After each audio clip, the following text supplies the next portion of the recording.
Nang huminto ako sa gasolinera, nakita ko ang aking anak na babae na natutulog sa loob ng isang jeepney na pampublikong sasakyan. Ang kanyang maliit na anak na lalaki ay nakayakap sa upuan sa likuran. Dahan-dahan kong kinatok ang salamin ng bintana. Nasaan ang apartment na binayaran ko? Nasaan ang sanggol na kakapanganak mo lang? Wala ka bang dalawang anak? Tiningnan niya ako ng walang ekspresyon at bumulong. Pinagbago ng aking asawa at ng aking biyenan ang lock ng apartment. Sinabi nila na wala akong karapatan sa aking sariling anak. Pinalayas nila kami sa kalye at kinuha ang aking sanggol. Binuksan ko ang pinto ng jeepney. Bumaba ka, sumama ka sa akin. Tinanong niya, saan? Musika, sumagot ako para papagbayarin sila sa ginawa nila at alam ko eksakto kung paano. Bago magsimula, huwag kalimutang i-like ang video na ito at mag-subscribe sa channel. Pakinggan ang aking kwento hanggang sa dulo at iwan mo sa comments kung saang lungsod mo ako pinapanood. Para malaman ko kung gaano kalayo na ang aking kwento. Ang pangalan ko ay Eduardo Santos at may musika. 67 taon na ako. Sabi ng mga tao sa edad ko, dapat nakaupo na sa beranda ng bahay ko, naghihintay na dumating ang mga apo ko para maglaro. Pero ang umusika, katotohanan ay noong gabing iyon nakaupo ako sa isang bangko sa tabi ng gasolinera na may hawak na bag ng gamot sa high blood habang nararamdaman na lumiit ng lumiit ang aking buhay. Kanina pa, umiikot ang isip ko sa isang pangalan lang, Maria Clara Reyes, ang aking nag-isang anak na babae. Halos 5 taon na ang nakalipas nang huli kong makita ang kanyang mukha. Noong huling beses kaming nagkita, sumabog ako sa galit dahil iginiit niya na pakasalan si Jose Rizal Cruz. Naalala ko ng perpekto. Sinigawan ko siya, kung pakasalan mo siya, huwag mo na akong tawaging tatay. Lumabas ang mga salitang iyon sa bibig ko nang hindi iniisip. Mainit na mga salita, hangal.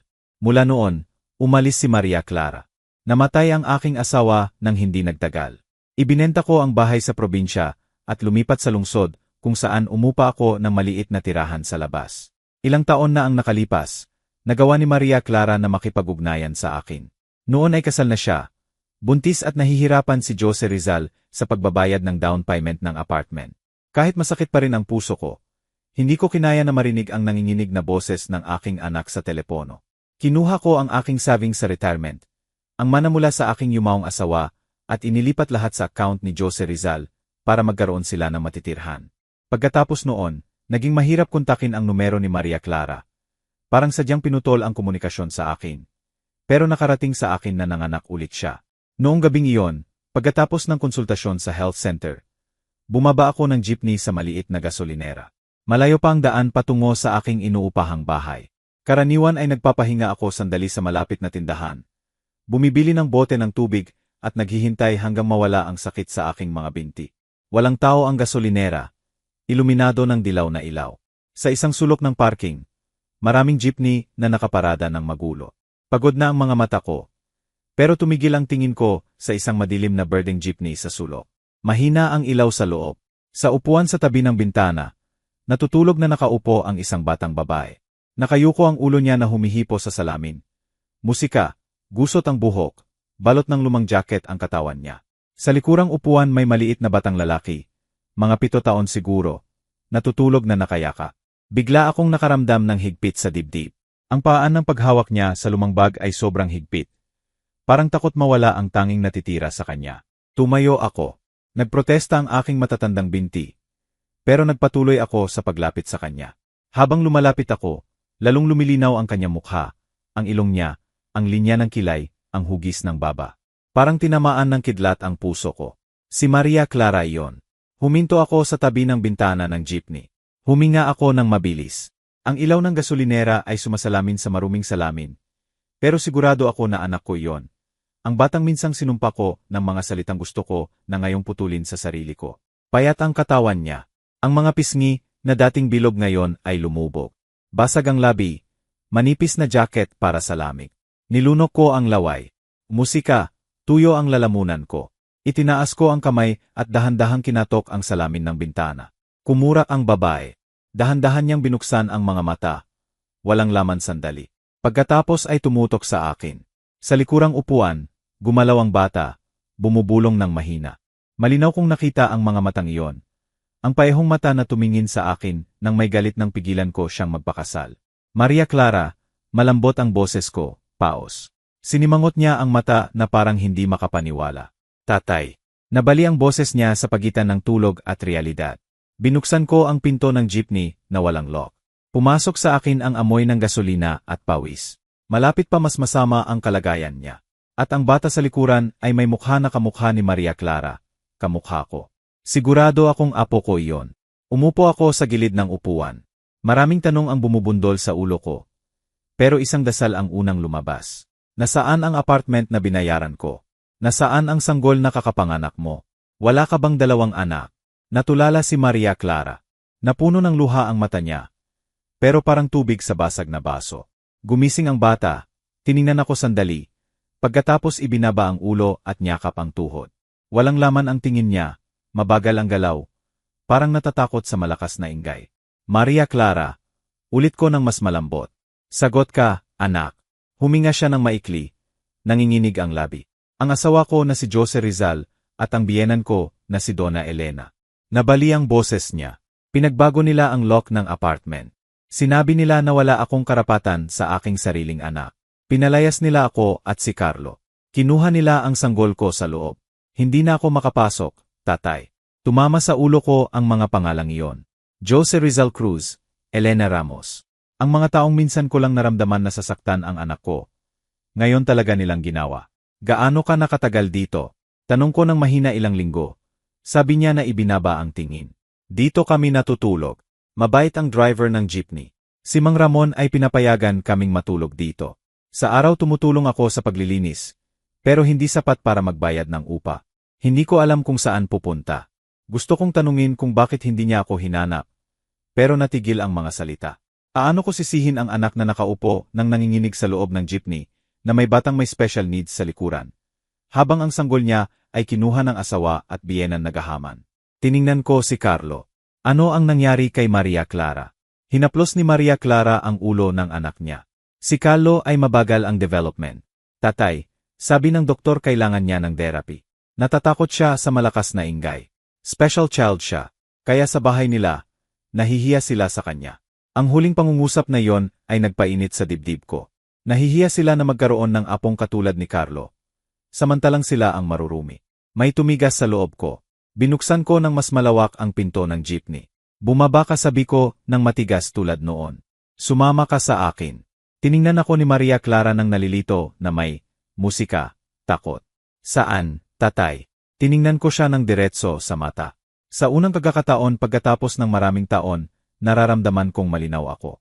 Para papagbayarin sila, sagot ko ng mahina pero matalim, at alam ko eksakto kung paano. Noong gabing iyon maliit ang pakiramdam ng aking inuupahang bahay. Nakaupo si Maria Clara sa sahig na nakasandal sa dingding. Natutulog si Carlo sa manipis na kutson. Yakap ang lumang manika mula sa jeepney. Inalok ko siya na matamis na tsaa. Uminom ka muna, sabi ko. Pagkatapos, musika, kwento ka. Gusto kong marinig lahat mula sa simula. Hawak ni Maria Clara ang baso ng parehong kamay. Mula sa universidad, tatay, sabi niya ng mahina. Nakilala ko si Jose Rizal sa faculty.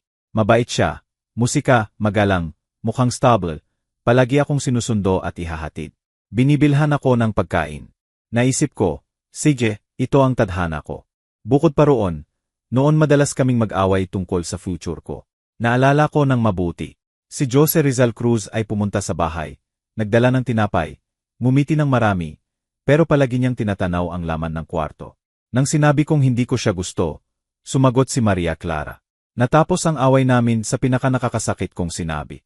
Kung pakasalan mo siya, huwag mo na akong ituring na tatay. Nang magpakasal ako, hindi dumating si tatay. Nanginginig ang boses ni Maria Clara. Si nanay lang ang dumating bilang representative. Nakaupong hindi komportable sa harap ng hukom sa gitna ng maingay na pamilya ni Jose Rizal. Nasaktan ako. Ipinangako ko sa sarili ko na patutunayan kung kaya kong mabuhay nang wala si tatay. Na kaya kong maging masaya kay Jose Rizal. Huminga siya. Sa simula ng kasal matamis lahat. Attentive si Jose Rizal. Mukhang mapagmahal si Doña Elena. Pero nang mabuntis ako kay Carlo, nagsimula ng magbago lahat. Madalas late umuwi si Jose Rizal. Madaling magalit. Nagsimula si Doña Elena na magkomento. Huwag kang masyadong pumunta sa bahay ng tatay mo. Baka masanay kang humingi. Kahit hindi naman ako humingi. Nang ipanganak si Carlo at sinabi ng doktor na mabagal ang development niya, lalong lumala lahat. Nagpatuloy siya. Sinisi ako ni Donna Elena kapag nagtantrom si Carlo. Pinapakulong nila ako sa kwarto para hindi marinig ng mga kapitbahay. Nahihiya sila na magkaroon ng apong iba sa iba. Sa harap ni Carlo ay kaya nilang sabihin, ang batang ganyan nakakapagod sa buhay. Tiningnan ko si Carlo na natutulog ng hindi mapakali. Bahagya ng nanginginig ang maliit niyang katawan. Gusto kong kaladkarin si Jose Rizal at si Elena noong gabing iyon. Pagkatapos nahirapan si Jose Rizal sa pagbabayad ng down payment ng apartment, sabi ni Maria Clara. Stressed siya, galit palagi. Isang tao lang ang naiisip ko. Tatay, kaya lihim kitang tinawagan. Kahit galit ka pa, nagpadala ka pa rin ng pera. Iyon ang pera na nagbigay daan sa amin para makapasok sa apartment. Tumango ako. Ang saving sa retirement at ang natitirang mana mula sa nanay ni Maria Clara na wala noong araw na iyon. Pagkatapos, nagpatuloy siya. Naging sa pangalan lang ni Jose Rizal ang apartment. Sinabi ko lang na pera iyon ni tatay. Sumagot sila, si Jose Rizal ang nagtatrabaho. Natakot akong makipag-away. Nanahimik ako, musika, mula noon. Mula noon, pinagbawalan ako ni Jose Rizal na makipag-ugnayan pa sa iyo. Binlock niya ang numero mo, binyura ang messages mo. Unti-unti nararamdaman kong hindi talaga ako, karapat-dapat na anak mo. Ilang buwan na ang nakalipas, bago ako palayasin. Kinuha nila ang cellphone ko. Sabi nila masyado akong naglalaro, gayong tinitingnan ko lang ang pictures mo. Lahat ng documents ay hawak ni Donna Elena. Ay, birth certificate, marriage certificate, birth certificate ni Carlo, health card. Sabi niya para sa insurance, kaya wala akong musika, kahit ano. Pinigilan ko ang galit ko. At noong araw na pinalayas ka, bumuntong hininga si Maria Clara. Ilang linggo lang si Luna nang ipanganak. Tatay. Pagod na pagod ako, umiiyak ng marami. Isang gabi inilagay ko si Luna sa crib sandali at sinabi, Anak, pagod si Mommy. Nakita yon ni Jose Rizal. Kinabukasan sinabi niyang baliw ako. Hindi ako karapat-dapat na ina at kausap niya si Doña Elena kung paano ako mapupuksa. Ilang araw pagkatapos pinapabili nila ako ng diaper at pagkain kasama si Carlo. Nagpatuloy siya. Naiwan si Luna sa bahay. Pagbalik ko pinagbago na ang lock. Mula sa loob sinabi nila na umalis ako. Mananatili ang sanggol sa kanila. Kung magingay ako, tatwag daw sila ng pulis na sinasabi kung gustong kidnapin ang bata. Tumingin lang ang mga kapitbahay mula sa malayo. Dagdag niya ng mahina. Dumating ang gwardiya at sinabi, huwag kang magingay, family matter ito. Nakaupo ako sa harap ng pinto umiiyak. Gutom si Carlo. Hanggang gabi pinalayas din kami sa pasilyo. Ilang barya lang ang nasa wallet ko. Ang damit, documents, cellphone, lahat na iwan sa loob. Bakit hindi mo ako hinanap? Tanong ko ng malambot. Sa wakas lumabas ang tanong na tinago ko. Ibinaba ni Maria Clara ang tingin. Hindi ko alam ang bagong address mo, tatay. Ang huli kong alam nasa probinsya ka pa. Nang sinabi mong lilipat ka sa lungsod, abala ako sa sarili kong buhay. Hindi ko tinanong kung saan ka titira. Hindi ko kabisado ang numero mo. Palagi lang click ang pangalan mo sa phone. Wala na akong phone. Sa isip ko lang ang boses ni Jose Rizal. Sisihin ka lang ng tatay mo. Natakot ako. Nahiya ako. Kaya naglakad lang ako kasama si Carlo. Natulog kami sa chapel, sa bangko ng gasolinera, minsan sa portales ng tindahan. Hanggang isang gabi nakita kami ni Mang Ramon at naawa. Sabi niya pwede kaming matulog sa jeepney niya sa gabi. Basta tumutulong ako sa paglilinis sa umaga. Pinunasan niya ang mata sa likod ng kamay. Maraming beses naisip kong hanapin ka sa probinsya. Pero wala akong pamasahe. Bukod pa roon, natakot ako na kung dumating ako roon sabihin mo na deserve ko lahat. Kumalat ang sakit sa dibdib ko. Lumapit ako at hinawakan ng mahigpit ang kamay niya. Pakinggan mo, Maria Clara. Sabi ko ng mahina pero matigas. Malaking pagkakamali ang ginawa ng tatay mo nang palayasin kita. Pero mas malupit ang ginawa sa iyo ni Jose Rizal at ni Donna Elena. Hindi ka baliw. Ikaw ang nanay ni Carlo at ni Luna at anak mo pa rin ako. Tiningnan ako ni Maria Clara. Pulang-pula ang mata. Pero nagbigay ako ng problema sa iyo. Matanda ka na. Matanda, putol ko sa kanya. Kung kailangan kong magdusa para sa iyo at sa mga apo ko, hindi yon pabigat, obligasyon ko yon. Akala nila kaya nilang itapon kayo ng ganoon lang. Akala nila wala kayong kakampi. Huminga ako ng malalim. Umiikot sa ulo ko ang pangalan nina Jose Rizal at Elena na parang tinik. Simula ngayong gabi, hindi ka na mag-isa. Nagpatuloy ako. Ang apartment, ang sanggol mo, ang buhay na kinuha sa iyo. Babawiin natin lahat isa-isa. para maramdaman din nila kung ano ang mawalan. Sa mata ni Maria Clara, sa likod ng pagod na naipon sa maraming taon, may nakita akong unti-unting lumilitaw. Hindi na desperasyon, kundi maliit na pag-asa na matigas na gustong mabuhay. Kinaumagahan, bagong sikat pa lang ang araw, pero puno na ng plano ang ulo ko. Natutulog si Maria Clara kasama si Carlo. Mas tahimik ang mukha niya kaysa noong gabing iyon, pero malalim ang eyebags. Dahan-dahan akong tumayo, tinakpan sila ng kumot. Sa maliit na kusina pinakuluan ko ang tubig at naghanda ng tsaa habang iniisip ang isang bagay, ang down payment ng apartment. Hindi maliit ang perang iyon, savings ng kalahating buhay ko at ng yumaong asawa ko. Nang ilipat ko iyon sa account ni Jose Rizal, tinago ko lahat ng ebidensya. Kung mapapatunayan ko iyon, hindi lang kay Jose Rizal ang apartment na iyon. Lumapit ako sa upuan, dahan-dahan umakyat at inabot ang kartong box na brown sa ibabaw ng lumang kabinet. Box na halos hindi ko binubuksan mula nang mamatay ang asawa ko. Sa loob may plastic folder na blue basa-basa na may amoy ng lumang papel. Dinala ko yon sa mesa, umupo at binuksan isa-isa. Lumang savings book, lumang birth certificate ni Maria Clara. Sulat mula sa yumaong asawa ko, noong nagtatrabaho pa siya sa admin projects. At sa gitna ng lahat natagpuan ko ang hinintay ko. Photocopies ng bank transfer receipts, ilang dahon na may sulat ko sa margin. Para sa down payment ng apartment ni Maria Clara, sabi sa nakaslant at maayos na sulat, may petsa, halaga, account number sa pangalan ni Jose Rizal Cruz. Sa ilalim ng huling receipt may dilaw na papel na medyo kupas na. Sulat kamay ng asawa ko. Eduardo, kung isang araw gagamitin ang perang ito sa hindi para kay Maria Clara at mga anak niya, huwag kang manahimik. May karapatan kang ipaglaban iyon. Matagal akong tahimik. Parang direktang kausap ako mula sa kabilang buhay.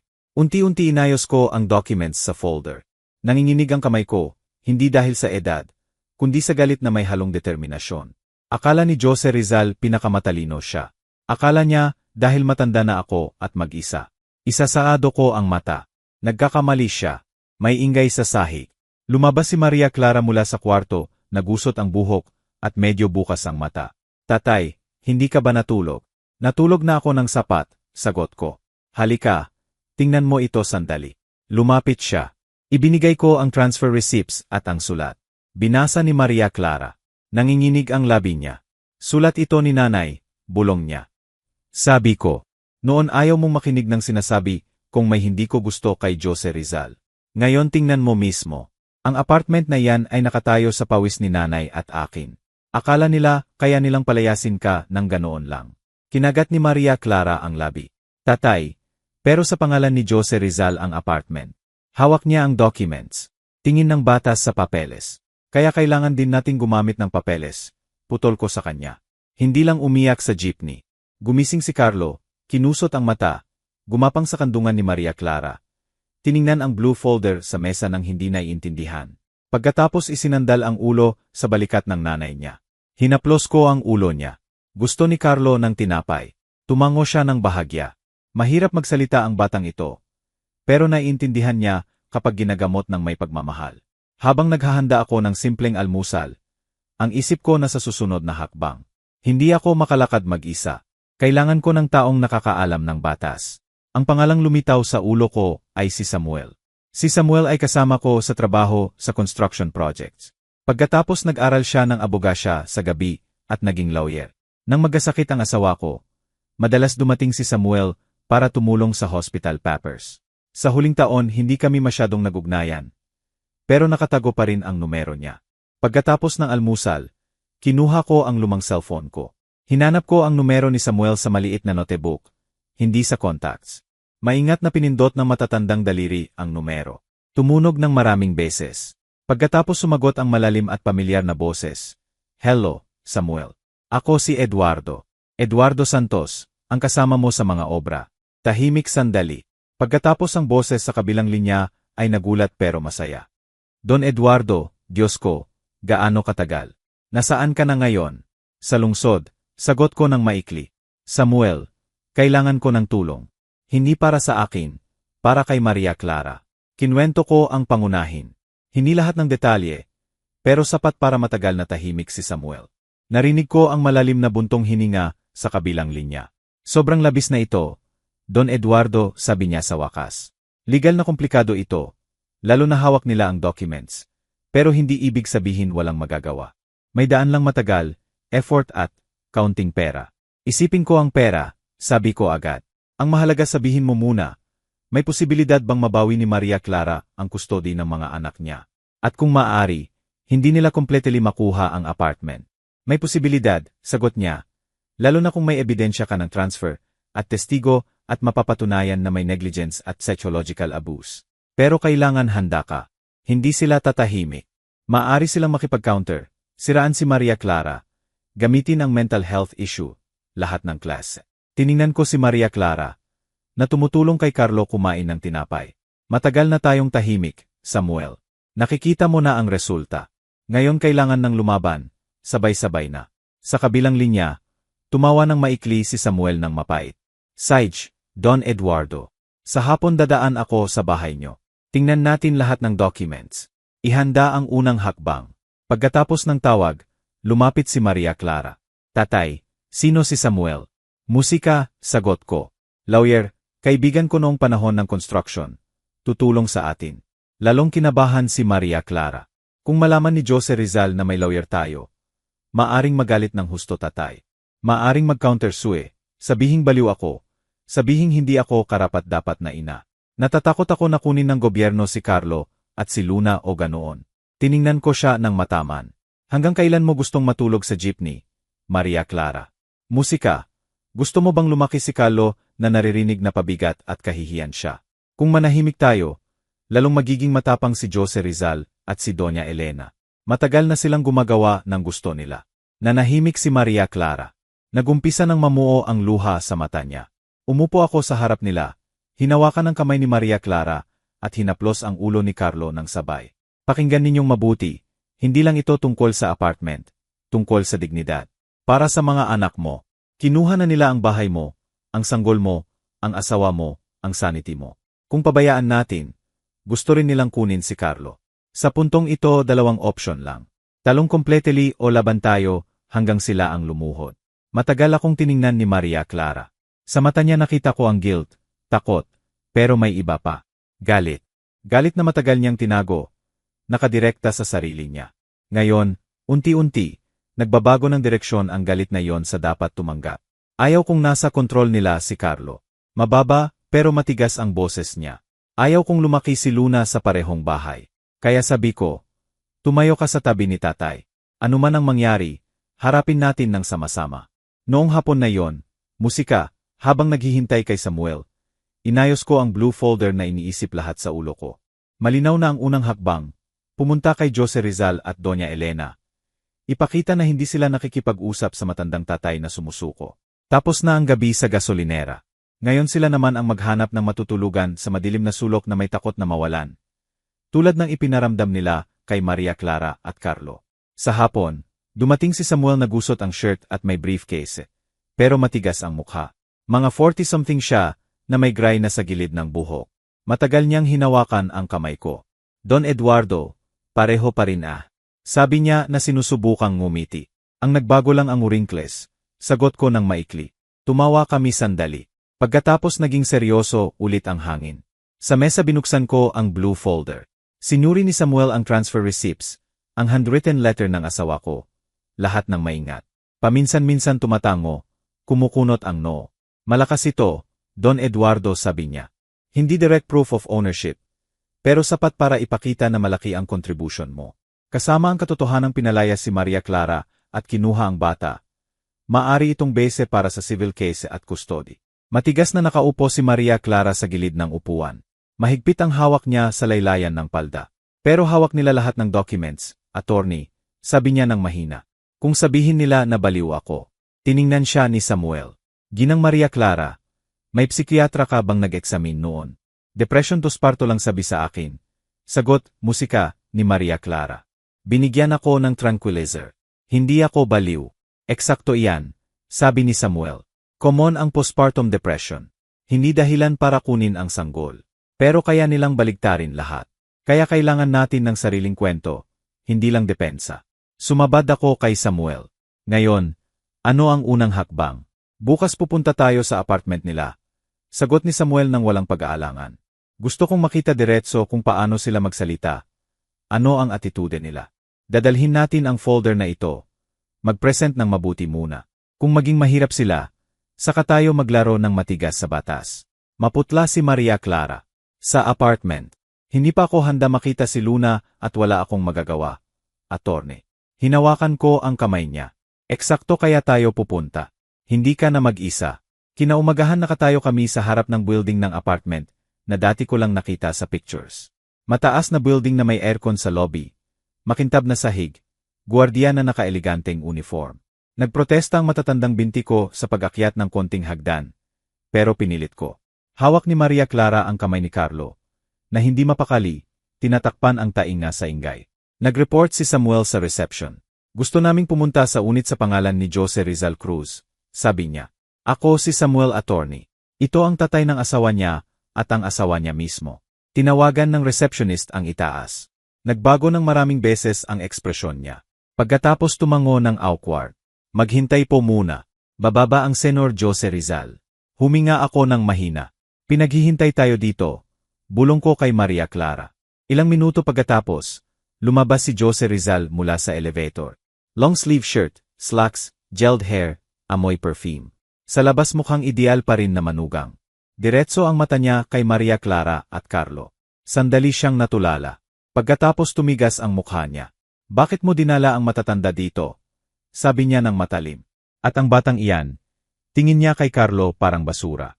Bakit hindi ka nalang maghanap ng ibang lugar para mang-abala? Humakbang ako pasulong.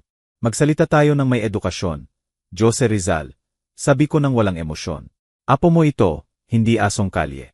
Tiningnan niya ako mula ulo hanggang paa. Don Eduardo, di ba? Matagal-tagal. Pasensya. Pero bahay ko ito. Hindi ka pwede basta dumating para magingay dito. Lumapit si Samuel at inabot ang calling card. Magandang umaga, Senor Jose Rizal. Ako si Samuel, attorney. Dumating kami ng may good faith para pag-usapan si Maria Clara at mga anak niya. Kasama ang karapatan sa tirahan at kustodi. Tiningnan ni Jose Rizal ang card sandali. Pagkatapos ngumiti ng pahiga. Attorney. Grabe naman. Pwede rin akong tumawag ng attorney kung kailangan. Musika, pero, para saan? Ang asawa ko ang umalis at iniwan ang anak niya. Ngayon dumating para magdrama sa lobby. Nanginginig si Maria Clara. Pinalayas ako. Ako ang pinalayas. Halos hindi marinig ang boses niya. Ano? Lumapit si Jose Rizal. Sino ang nagpalayas sa iyo? Ikaw mismo hindi mo kinaya. Umalis ka dala si Carlo. Iniwan mo ang sanggol. Huwag baligtarin ang kwento sa harap ng tatay mo.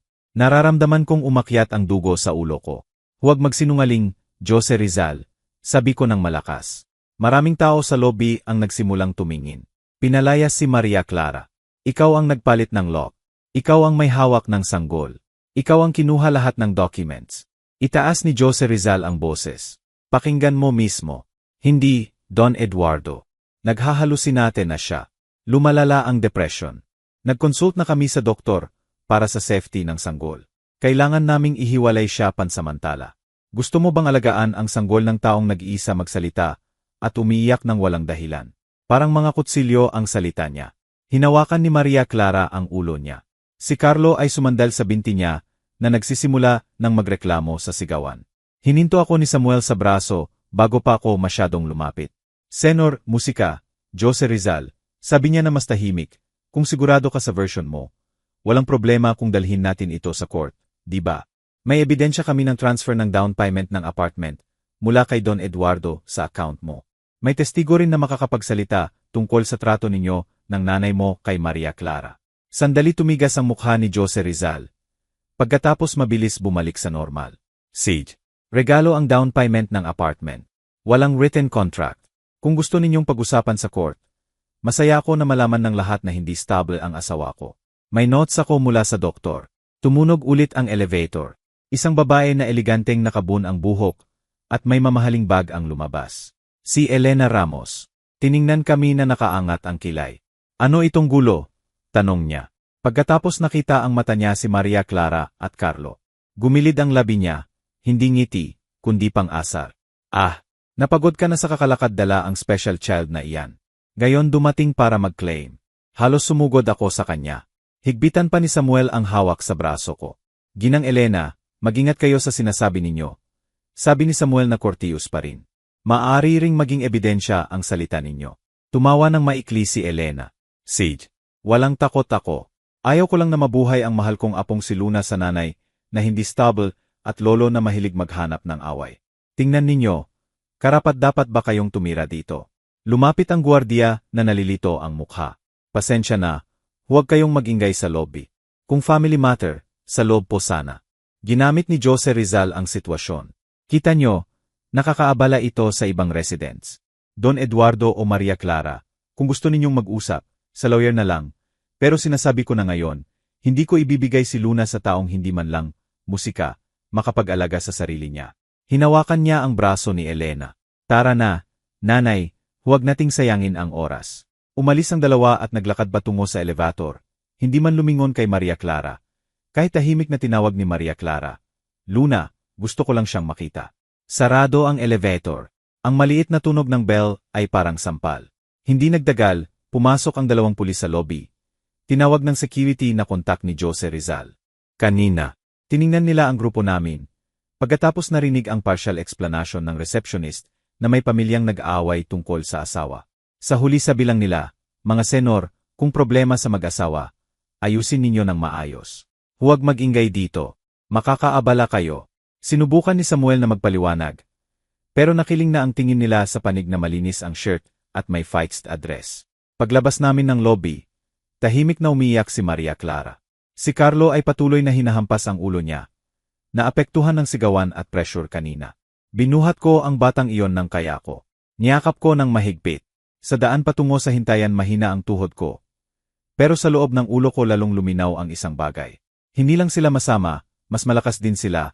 Status, documents, magagandang salita sa harap ng iba. Tatay. Umiyak si Maria Clara.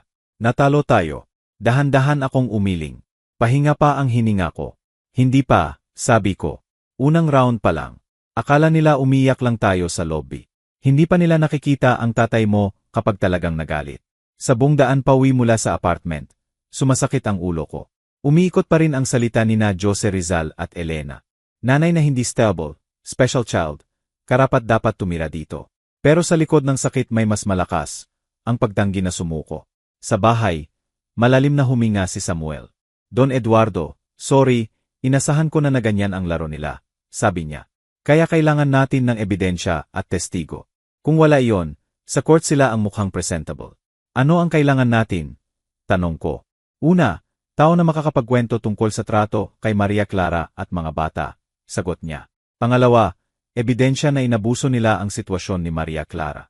Pangatlo, baka may financial records na nagpapakita na ginamit ni Jose Rizal ang pera na dapat para sa mga bata. Tahimik na nakaupo si Maria Clara na namamaga ang mata. Sino ang magdedepensa sa akin? Bulong niya. Naniniwala sa kanila ang mga kapitbahay sa apartment. Hindi lahat putol ni Samuel. Palaging may isa o dalawa na mas malinaw ang tingin. Magsimula tayo sa lugar kung saan nanganak si Maria Clara. Sigurado may nurse o staff doon na alam ang attitude ni na Jose Rizal at Donna Elena. Tumango ako. May sense yun. Kaya bukas pupunta tayo sa clinic, sabi ko. Kinaumagahan, 3 kaming pumunta sa maternity clinic kung saan ipinanganak si Luna. Hindi malaki ang building, pero puno ng tao. Sa reception counter, nagpresent si Maria Clara. Dito ako nanganak sa pangalan ni Maria Clara Reyes. May nagtatrabaho pa ba rito ang nurse na nag-assist sa akin? Tiningnan ng babae sa counter ang data sa computer. Pagkatapos tinawag, Diana, halika sandali. Lumapit ang batang babae na naka-uniform ng nurse. Mabait ang mukha, mga 20-something siguro.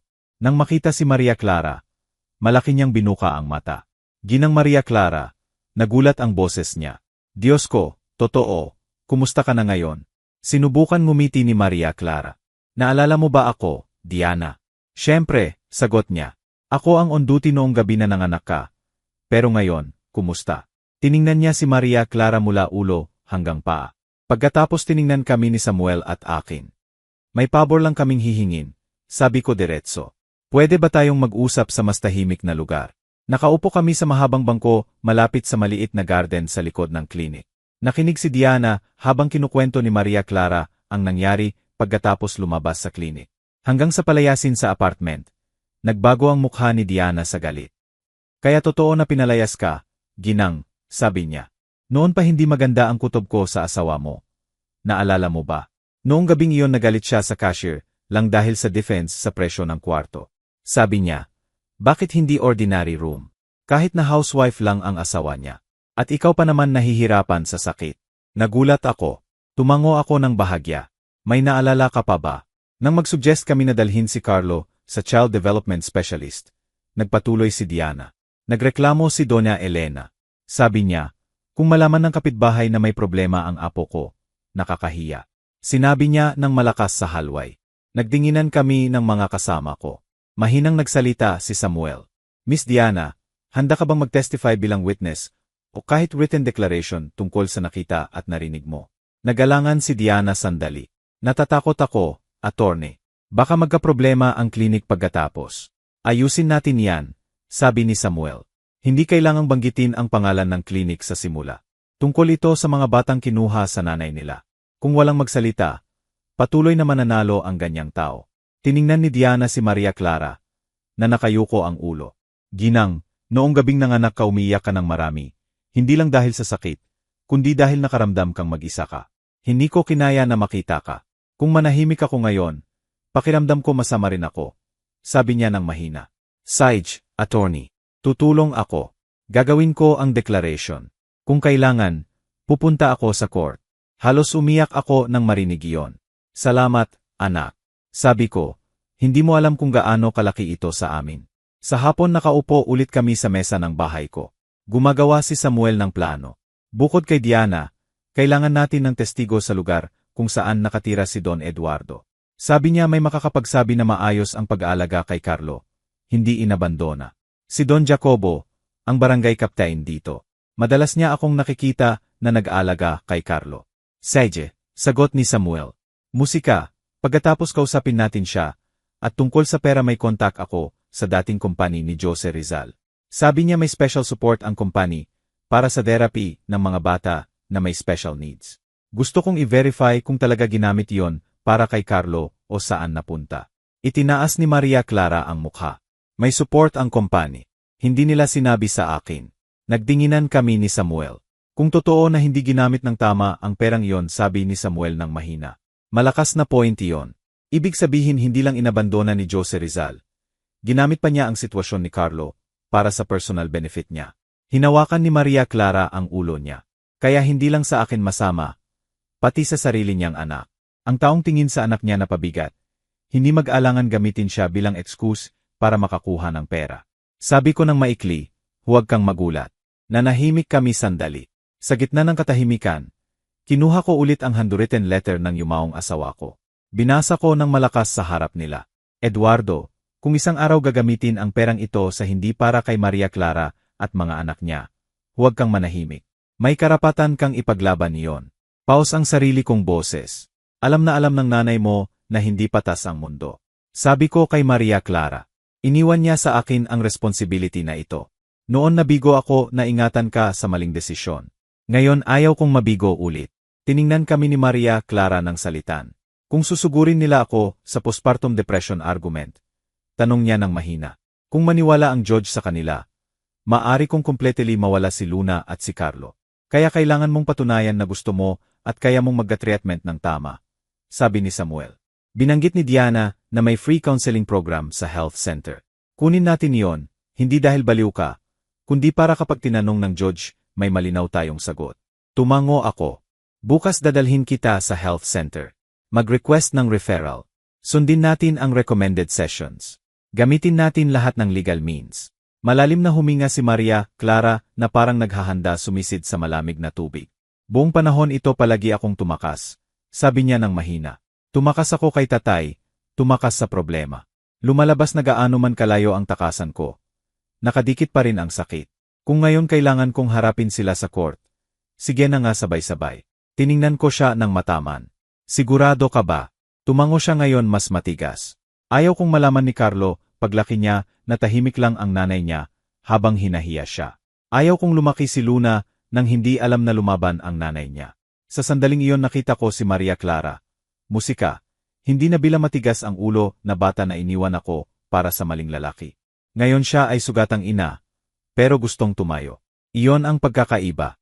Dahan-dahan isinara ni Samuel ang blue folder. Sige, sabi niya, kaya simula ngayon hindi lang tayo nagdedepensa kontra atake tayo ng malinis. Hayaan natin silang mahilig maglaro ng marumi. Sa huli sila ang mahulog sa sarili nilang dumi. Ilang linggo pagkatapos ng pakikipagkita kay Diana, pakiramdam ng buhay namin parang hinila sa dalawang direksyon. Sa isang banda, unti-unti kaming lumalakas. Sa kabila, nagsimula ng makipag-counter si Jose Rizal at Doña Elena. Bawat Martes dinadala ko si Maria Clara sa health center para sa counseling. Ang doktora roon, middle-aged at tahimik na babae, palaging malambot ang pakikipag-usap kay Maria Clara. Hindi kahihiyan ang postpartum depression, sabi niya. Kailangan mo ng pahinga at suporta, hindi parusa. Maayos niyang isinulat ang therapy attendance. Gagamitin natin yon pagkatapos. Nagpadala si Diana ng written declaration niya. Pinirmahan sa harap ni Samuel. Malinaw na binabanggit kung paano nagalit si Jose Rizal sa presyo, kung paano ininsulto ni Doña Elena si Carlo. Musika, iningatan ko ang document na yon sa blue folder na parang ginto. Kay Don Jacobo rin kami pumunta. Sa maliit niyang sala narinig niya ang kwento namin, habang paminsan-minsan tumatango.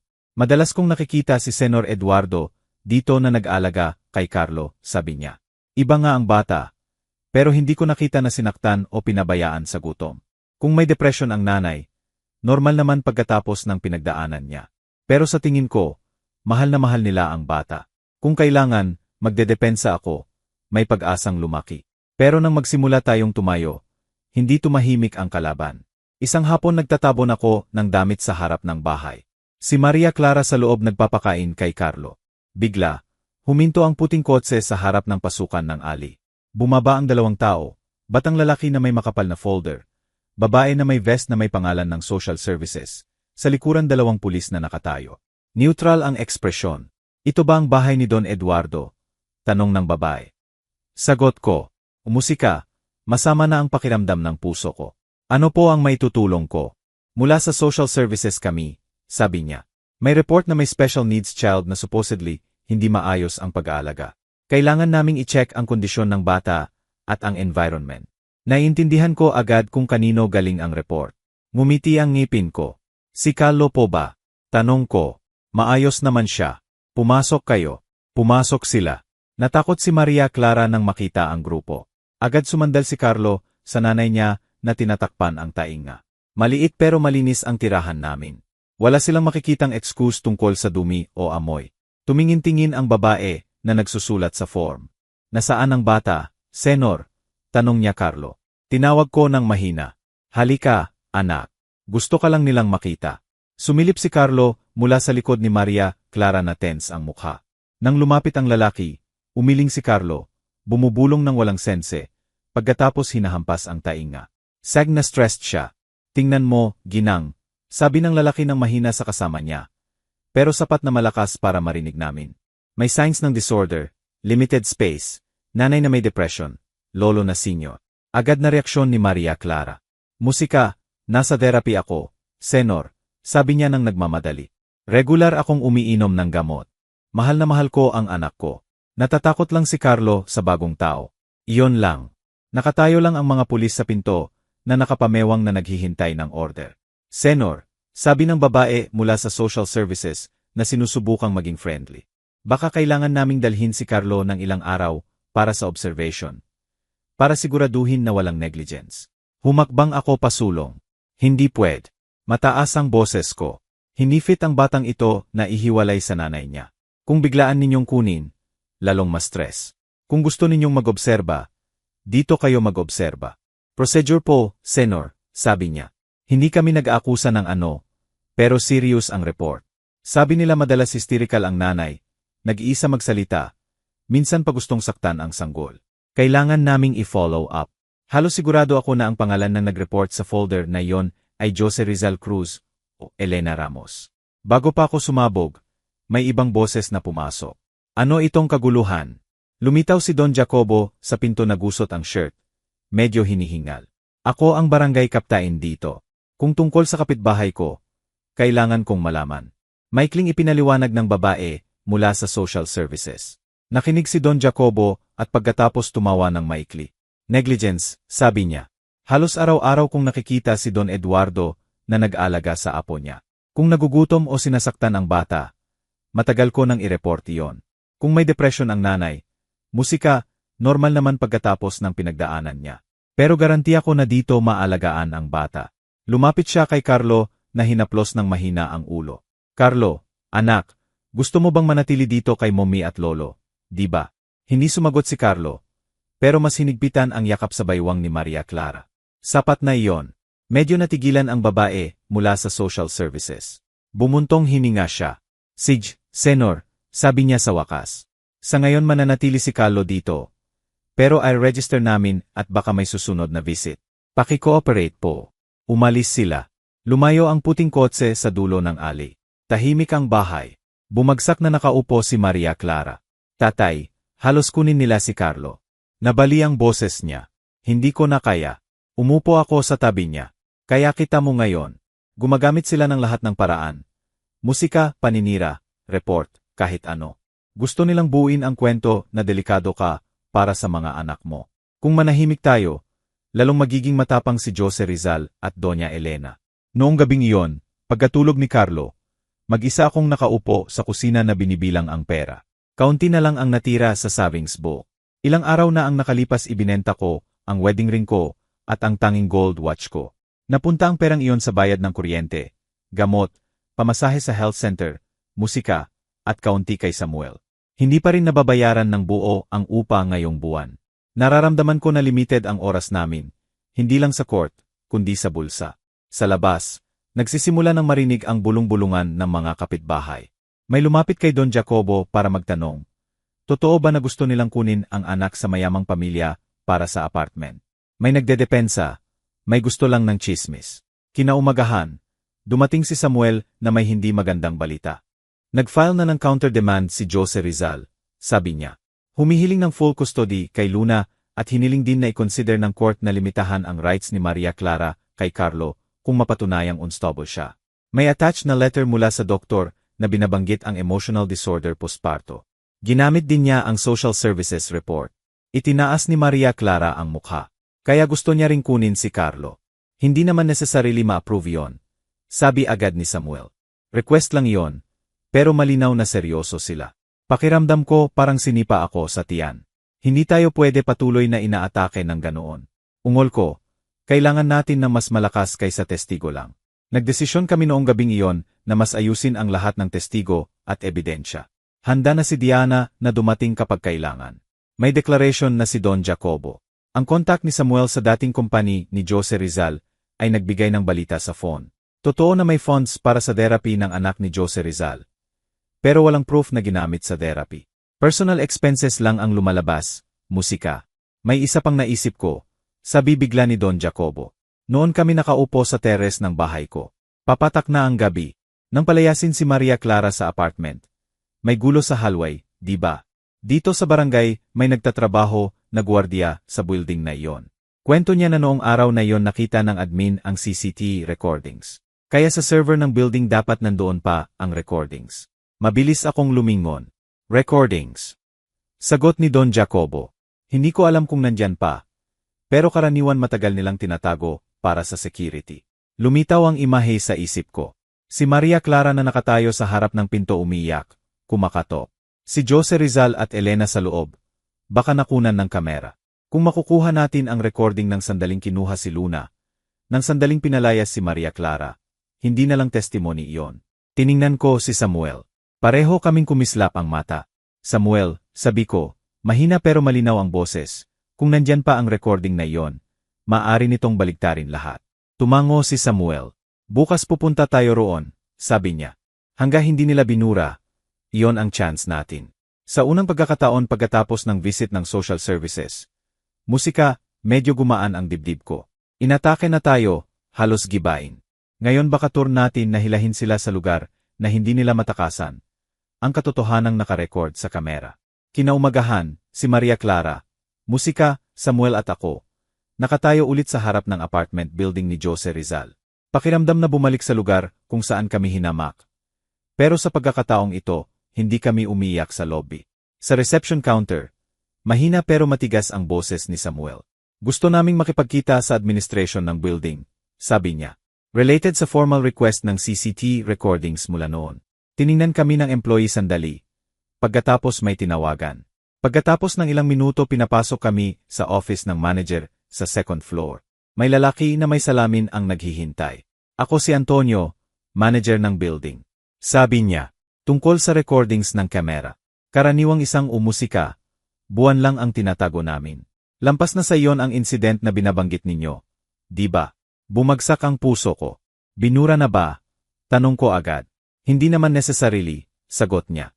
Sa ilang cases mas matagal namin tinatago sa central server dahil may internal verification. Kaya malaki ang posibilidad na nandyan pa sa central admin office namin. Pero kami lang nagbibigay ng recordings kung may official request mula sa authorities. Kaya hihingin natin sa court, sabi ni Samuel. Pero para sa case file kailangan muna nating i-confirm. Noong araw na pinalaya si Maria Clara sa apartment, may recordings ba ng hallway at lobby na nakatago pa?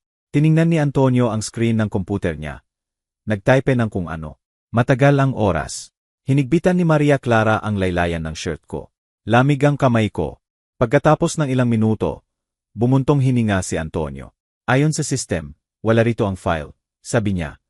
Pero may record na noong araw na iyon na backup ang recording ng hallway at lobby sa central server dahil may internal verification. Kaya malamang nandyan pa sa central admin office namin. Pwede ba kaming tulungan na mag-request ng copy? Iginiit ni Samuel. Nagalangan si Antonio. Wala akong direct authority. Central office yan. Pero pwede akong mag-send ng internal email na request na kailangan ang recording para sa judicial process. Kahit paano, kapag opisyal na hiniling ng judge, ready na tayo. Sapat na yon sa akin. Pakiusap, Senor, ang recording na ito hindi lang picture sa amin. Ito ang buhay ng anak ko. Tumango si Antonio. Naiintindihan ko, Senor. By the way, isa sa staff namin, si Eduardo, ang on duty noong gabing iyon. Sabi niya nakita niya sandali ang recording. Nang may gulo sa hallway, naalala niya, ipinatawag ko na siya.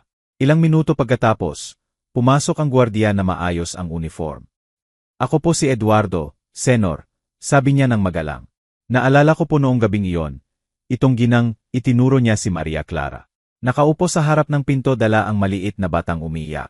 Si Senor Jose Rizal at ang nanay niya sa loob sumisigaw na umalis siya. Hiniling ko na magsalita ng maayos. Pero mas sinabi pa ni Donna Elena, hayaan mo para matuto siya. May recording po. Nakita ko sandali. Halos mabulunan ako sa sarili kong iyak.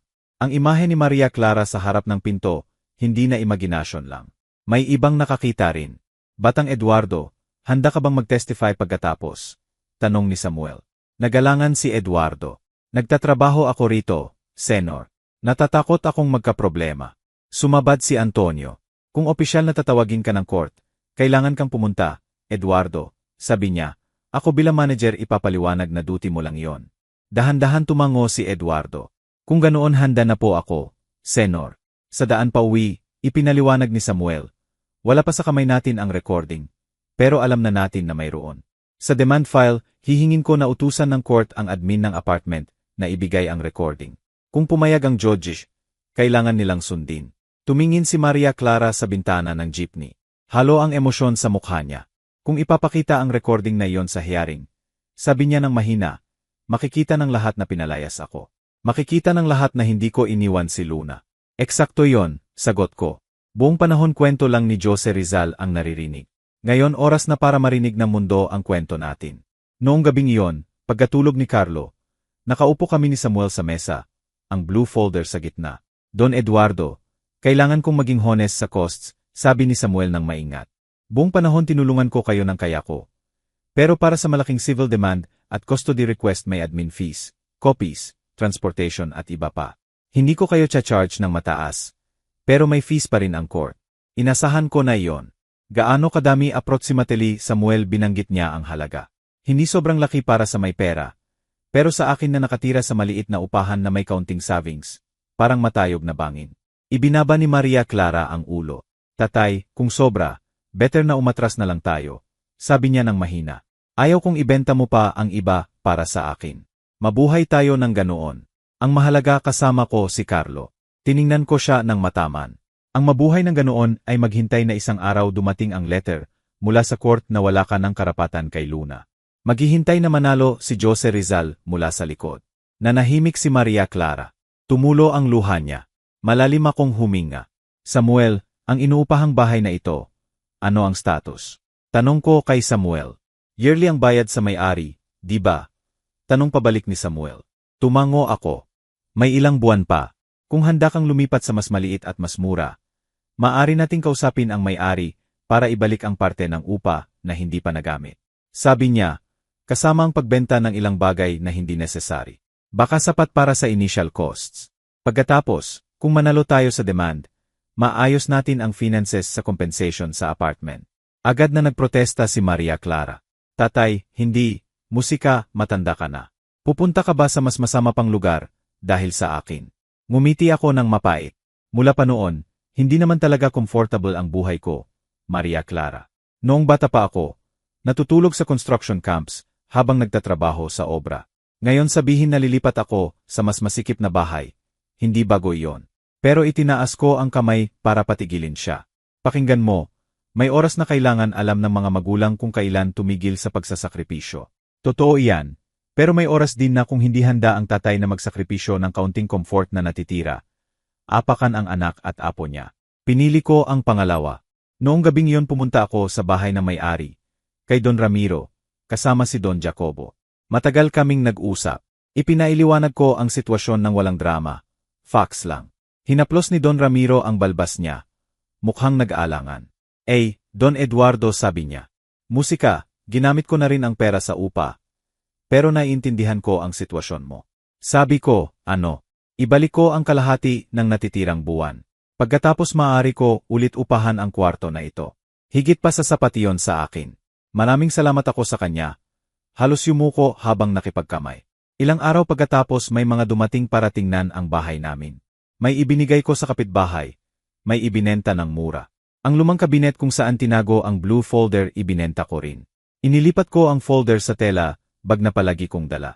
Noong araw na lumipat kami sa mas maliit na bahay sa katabing ali, nalilito si Carlo. Bahay, sabi niya ng mahina. Isa sa ilang salita na kaya niyang sabihin. Bahay pa rin. Bahay pa rin. Sagot ko habang hinaplos ang ulo niya. Mas maliit ang bahay, pero pareho ang puso natin. Sa pera mula sa refund ng upa at pagbenta ng gamit. Sa wakas nagawa ni Samuel na i-file ang malaking demand. Sa file na iyon lahat ng transfer proof, ang letter ng yumaong asawa ko, declaration ni Diana, declaration ni Don Jacobo, therapy certificate mula sa health center, at formal request na utusan ng court ang apartment admin na ibigay ang CCTV recordings at i-cite ang testigo sa apartment. Kapag pumasok na ang file na ito, sabi ni Samuel na nakatayo sa harap ng family court, hawak ang makapal na folder, hindi na maaring bawiin ang daan. Opisyal na hinahamon natin si Jose Rizal at Doña Elena sa lugar na hindi nila makokontrol ng magagandang salita. Tiningnan ko ang building ng court.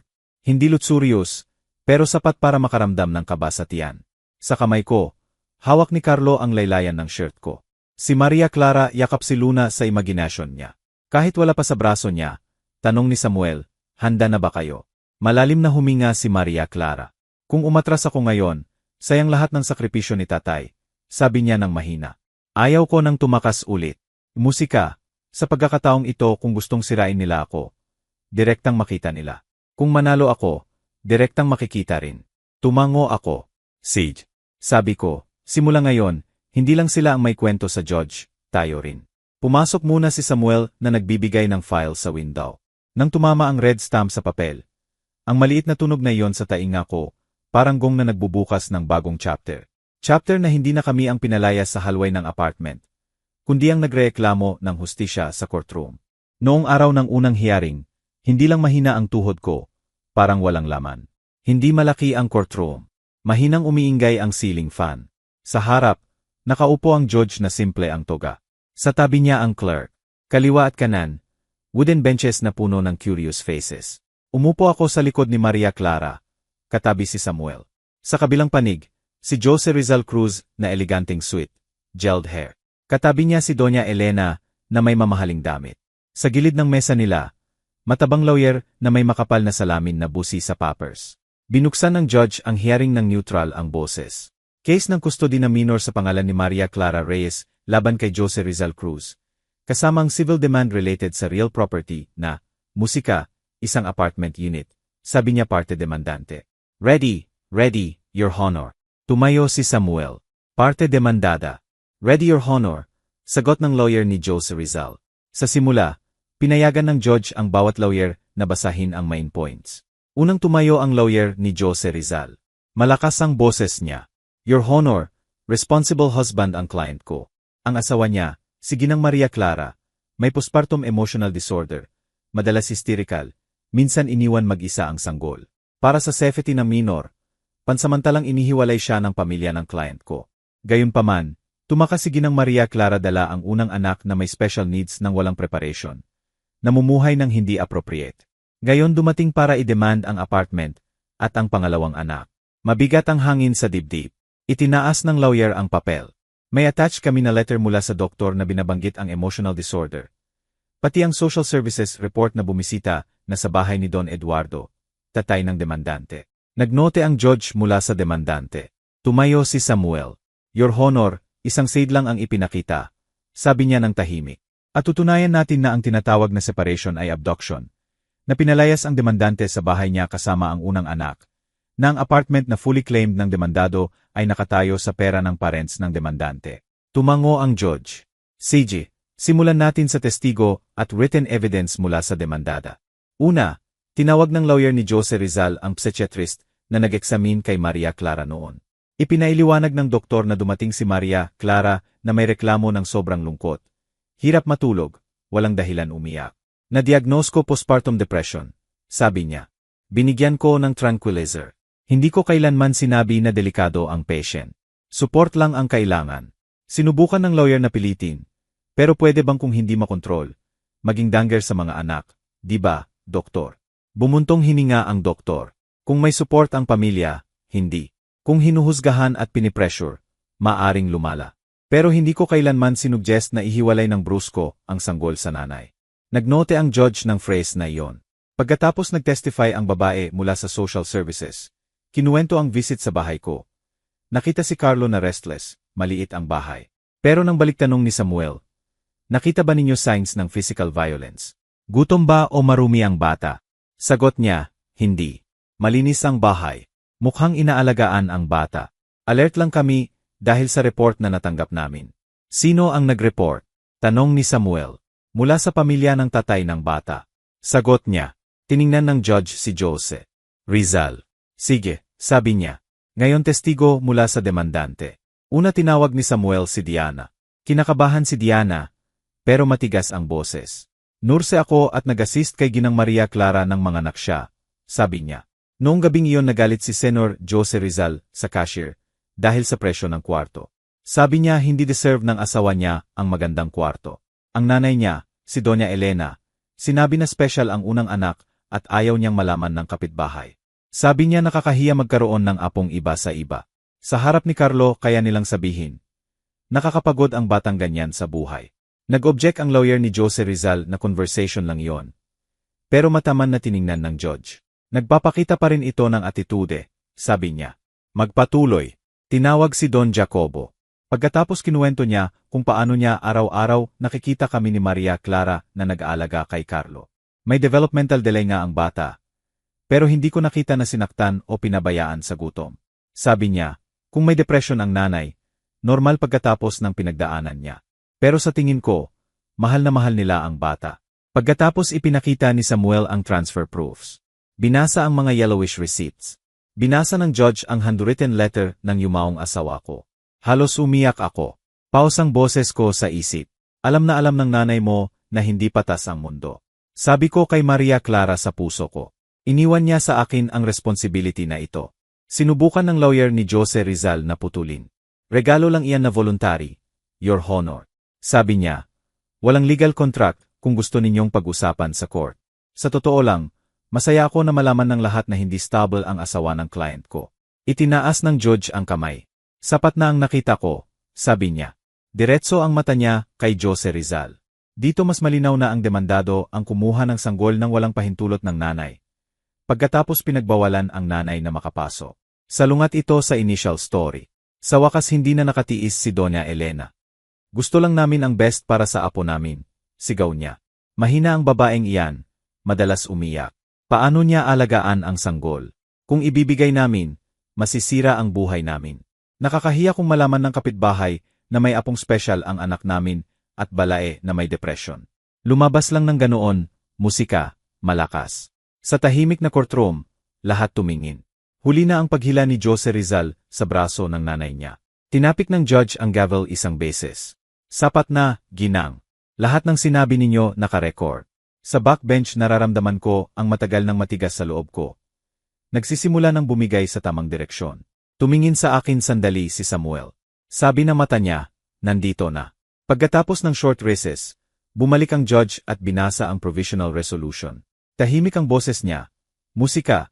Pero bawat salita parang bato na bumagsak sa side ni Jose Rizal. Isinasaalang-alang ng court na ang demandante, Ginang Maria Clara, nga ay nagkaroon ng postpartum depression. Musika, gayunpaman, nagpakita siya ng good faith sa pagsunod sa treatment. Walang proof na iniwan niya ang minor.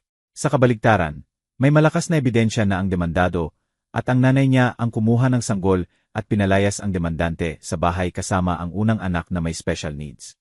Hinigpitan ko ang tela bag. Kaya, nagpatuloy ang judge, nagdedesisyon ang court na ang provisional custody ng unang anak na si Carlo Reyes Cruz ay mananatili sa nanay niyang si Maria Clara Reyes, kasama ang lolo niyang si Eduardo Santos. Para sa pangalawang anak na si Luna, inuutusan ng court na sa loob ng maximum na 7 working days, ibigay ng demandado ang minor sa nanay niya na may visitation arrangements para sa tatay sa later date. Tinakpan ni Maria Clara ang bibig niya. Tuluyan ng tumulo ang luha. Niyakap ko siya sa balikat. Dagdag pa, narinig ulit ang boses ng judge. Tungkol sa apartment, isinasaalang-alang ng court na may significant contribution ang parents ng demandante. Hahatiin ang ownership status ayon sa corresponding proportion at obligadong magbigay ng financial compensation ang demandado sa demandante at sa tatay niya. Ang details ay ilalagay sa musika, written resolution.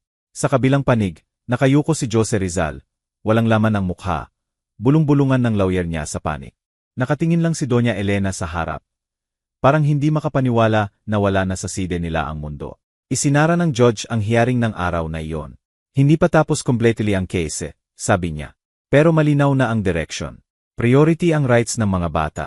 Ang mga adult na tinatrato ang bata bilang pabigat ay tatanggap ng consequences. Paglabas namin ng courtroom, iba ang pakiramdam ng halway. Hindi na ang halway ng apartment kung saan pinalayas si Maria Clara. Musika, kundi ang lugar kung saan kakabigay lang namin ng kaunting hustisya. Mahigpit na hinawakan ni Maria Clara ang kamay ko. Tatay, nanginginig ang boses niya. Sa 7 araw babalik sa akin si Luna. Tumango ako na masikip ang lalamunan. Anak, sabi ko. At ito pa lang ang simula. Pagkatapos nito, matututo silang matakot sa pagkawala. Matagal ang pakiramdam ng 7 araw. Sa inuupahang bahay, nakaupo si Samuel sa plastic chair na hawak ang photocopy ng resolution. Ngayon dapat ibigay nila si Luna, sabi niya. Kung hindi, pwede ulit nating i-report. Pabalik-balik si Maria Clara. Nakaupo si Carlo sa banig na nakatitig sa pinto. Huminto ang ingay ng motor sa harap ng alley. Mula sa bintana nakita ko si Jose Rizal na bumaba ng mototaxi dala ang maliit na bundle. Bumaba si Doña Elena mula sa lumang taxi sa likuran niya. Binuksan ko ang pinto. Nagdinginan kami. Eto na, sabi ni Jose Rizal na iniaabot ang sanggol ayon sa resolution. Lumapit si Maria Clara. Nanginginig ang kamay niya habang tinatanggap si Luna. Paglipat ng sanggol sa braso niya, gumalaw sandali si Luna. Pagkatapos tumahimik na umiiyak. Pasensya na, anak. Late si Mommy, bulong niya. Lumapit si Carlo. Musika, hesitant ang kamay. Nag-cross arms si Doña Elena. Natupad na namin ang order ng court. Sabi niya ng matalim. Hindi ibig sabihin agree kami. Kailangan lang nilang sundin ang batas. Ginang sagot ni Samuel. Simula ngayon, kung gusto ninyong makita ang bata, legal na paraan, walang kunin ng lihim. Tiningnan ni Jose Rizal ang loob ng bahay. Sigurado ka bang gusto mong palakihin ang mga batang ito sa ganitong lugar? Sabi niya kay Maria Clara. Kaya mo bang mabuhay ng maayos kasama ko? Sumabad ako. Maayos para sa iyo, hindi para sa mga bata. Maayos kung saan walang nagsasabing kahihiyan sila. Maliit dito, pero walang nagtatapon sa kanila. Nanahimik si Jose Rizal. Mukhang mas matanda ang mukha niya. Gayon din si Doña Elena. Simula ngayon, kung gusto ninyong makita ang mga bata legal na paraan, sabi ko walang kunin ng lihim. Hinigbitan ni Jose Rizal ang kamao, pagkatapos tumalikod. Tumingin sandali si Doña Elena kay Luna. Kung hindi mo kaya, huwag maging proud, sabi niya. Deserve ng batang ito ang best. Itinaas ni Maria Clara ang ulo. Kaya hindi siya pwede manatili sa bahay ninyo. Ginang sagot niya. Mahirap ako, pero hindi ako nagtatapon ng anak. Hindi musika, sumagot si Doña Elena. Sumunod kay Jose Rizal. Nawala ang taxi nila sa dulo ng alley. Ilang buwan pagkatapos, unti-unti nang humupa ang buhay namin. Bawat umaga ako ang nagluluto ng kanin, nagpapakulo ng tubig. Si Maria Clara nagpapasuso kay Luna habang binabantayan si Carlo na nagtatayo ng blocks. 2 beses sa linggo dinadala ko si Carlo sa therapy. Natatakot pa rin siya sa malakas na ingay, pero nagsisimula ng tumingin sa tao. Minsan itinuturo niya ang kapatid at bumubulong. Babi, kapatid. Ang pera mula sa compensation, ginamit namin ng maingat. Bayad ng utang, bili ng kutson, ayos ng bubong. Ang natira tinago sa pangalan ng mga bata. Hindi kami mayaman, pero hindi na natutulog sa jeepney. Nagpatuloy si Maria Clara sa counseling. Ngayon dahil gusto niyang alagaan ang sarili niya. Isang hapon nakaupo kami sa terrace. Naglalaro ang mga bata sa banig. Tatay, sabi ni Maria Clara, kung noong gabing iyon hindi ka dumaan sa gasolinera, baka nasa jeepney pa rin ako ngayon. Tiningnan ko siya. Kung noon hindi ako nagsabi ng mga hangal na salita, baka hindi ka umabot ng ganoon kalayo. Sagot ko, pero tapos na. Ang mahalaga huwag nating ulitin kay Carlo at Luna ang ginawa sa iyo ng iba. Bahagya siyang ngumiti. Noon ipinangako ko sa sarili ko na hindi ako magiging strict na tatay katulad mo. Sabi niya. Ngayon nagpapasalamat ako na strict ka. Kung nagpakawala ka, baka tapos na ako. Tumawa kami. Unti-unti nang dumating ang balita kay Jose Rizal at Elena. Pagkatapos ng resolution, ibinenta ni Jose Rizal ang apartment. Napunta ang pera sa bayad ng obligasyon at utang. Sila ni Elena lumipat sa maliit na upahang bahay sa labas ng lungsod. Nademote si Jose Rizal sa trabaho, pagkatapos nag-resign. Sabi ng iba ngayon occasional jobs lang ang ginagawa niya. Bihira nang lumabas si Elena ng bahay. Distansya ang extended family. Isang araw, hindi sinasadya, nadaanan namin ang area nila. Kami ni Maria Clara sa mototaxi. Si Carlo sa harap yakap ang driver. Si Luna sa braso. Sa isang alley nakita ko si Jose Rizal na nakaupo sa harap ng maliit na bahay na ninigarilyo na walang tingin. Katabi niya si Elena sa plastic chair na nakatitig sa putikan na kalye. Nagtagpo ang mata namin sandali. Walang sigawan, ilang segundo lang. Tinapik ko ang driver. Tuloy lang, sabi ko. Sa puso ko may maliit na parte na gustong bumaba at sabihin. Ngayon kayo naman. Pero tiningnan ko si Carlo na nakasandal sa likod ko at si Luna na natutulog sa dibdib ni Maria Clara. Hindi sila audience ng revenge. Mahina kong binulungan si Maria Clara. Noon pinalayas nila kayo sa bahay.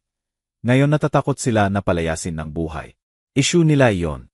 Sa atin ang alagaan ang sariling bahay. Tumango si Maria Clara. Hindi ko kailangang makita silang bumagsak pa. Tatay, sabi niya. Makita ko lang ang mga anak ko rito, sapat na. Lumayo ang mototaxi. Naging maliit ang figure ni na Jose Rizal at Elena. Pagkatapos nawala sa curve. Noong gabing iyon, pagkatulog ng mga bata, umupo ako sa gilid ng kutson. Mahinang ilaw, maliit na kwarto, basa ang dingding. Naalala ko ang gabi sa gasolinera, ang jeepney na nakaparada sa sulok, si Maria Clara at Carlo na magkayakap na natutulog. Noon pakiramdam ko late na ako bilang tatay. Ngayon nakikita ko si Maria Clara na natutulog sa gitna ni na Carlo at Luna. Malambot ang hininga nila, sabay. Walang lock na pwedeng palitan ng lihim. Walang pinto na isasara sa harap natin. Hinaplos ko ang buhok ni Maria Clara. Noon sa gasolinera, halos mawala kita bulong ko. Ngayon nakikita kitang nandito kasama ang mga anak mo. Sapat na iyon. Sa unang pagkakataon pagkatapos ng matagal na panahon, hindi na puno ng galit ang dibdib ko. Mahirap pa rin ang buhay namin, pero nakatayo kami sa sarili nating paa. Ang dating nangaapak ngayon alam na kung ano ang pakiramdam ng pagbagsak. At ang tungkulin ko bilang tatay at lolo, isa na lang ang natitira. Huwag kailanman payagan na maging katulad nila tayo. Ang kwentong ito ay nagturo sa akin na palaging nakakahanap ng daan ang karma. Ang mga taong tinatrato ang pamilya bilang pabigat. Ang mga akala nila pwede nilang apakan ang mahihina ng walang consequence. Maaga o huli ay haharap sa consequence ng sarili nilang gawain. At ang mga lumalaban ng may pagmamahal at dignidad, kahit mahirap ang daan, nakakahanap ng paraan para tumayo. Kung nagpa-reflect sa iyo ang kwentong ito tungkol sa halaga ng pamilya, tungkol sa kahalagahan ng pagdepensa sa mga minamahal natin o simpleng nakagalaw sa iyo. Inaanyayahan kitang mag-iwan ng comment na ikukwento mo kung ano ang opinyon mo. Ano ang gagawin mo kung ikaw si Eduardo? May na-experience ka bang katulad? Gusto kitang basahin. Huwag kalimutang i-like ang video na ito. Mag-subscribe sa channel at i-on ang bell para hindi mo makaligtaan ang iba pang kwento katulad nito. Salamat sa pagsama sa akin hanggang dulo.